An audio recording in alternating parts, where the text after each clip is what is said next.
গুনাহ করা মানুষের জন্য স্বাভাবিক। এই জন্য আল্লাহ রাব্বুল আলামিন কোরআনে কারীমের মধ্যে বলেছেন, লা তাকনাতু মির রাহমাতিল্লাহ, বান্দারে আমার রহমত থেকে নিরাশ হয়ে যেও না, আমার রহমত থেকে মায়ুস হয়ে যেও না।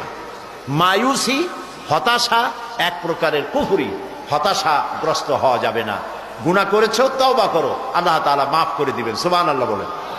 হাদিস শরীফে এসেছে, আল্লাহ তাআলা বলেছেন, হাদিসে কুদসি, আল্লাহ তাআলা বলেছেন, আমার রহমত আর আমার গজব এই দুটিতে কম্পিটিশন করতেছিল।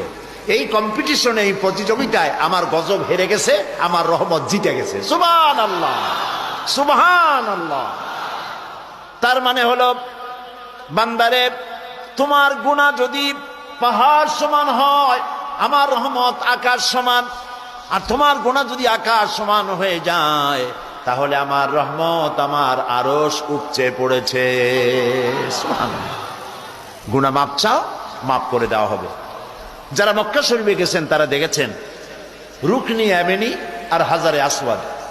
রুকনি ইয়ামানি, হাজারে আসওয়াদ, এই জায়গাটায় কাবা শরীফের গিলাফের উপরে অনেকগুলি আয়াত আছে। তার মধ্যে একটি আয়াত এরকম আছে, ওয়া ইন্নী লাগাফফারুন লিমান তাবা ওয়া আমিলা সালিহান